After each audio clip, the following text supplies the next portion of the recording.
Hello everyone, it's Arthur here from Retro Hobbies. I'm really convinced of the diorama that you can easily do in a weekend to 2 weeks. So let me just step you through it. So first off, I got a piece of wood and cut it to size. So the diorama can easily hold about a 4-car freight train or a steam train and a passenger car.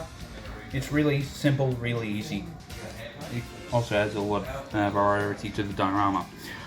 All the trees that I put on the diorama are made by Noch, as you can see right here. Very simple, I've just simply glued them down with PVA glue and a little bit of Sire adhesive.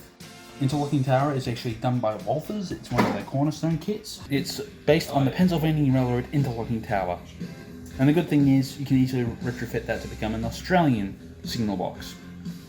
The car itself is a De Soto 1948 Suburban, made by Oxford. And yes, Oxford do make HO scale cars, not 00 anymore. And all the characters are done by Noch.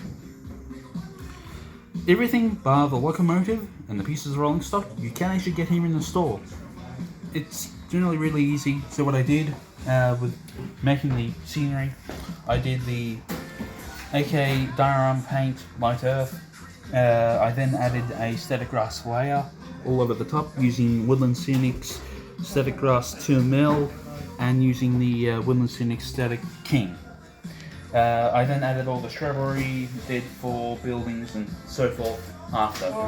The telegraph poles are actually made by Atlas. They're actually pretty good. I've added a little bit of white paint for the insulation.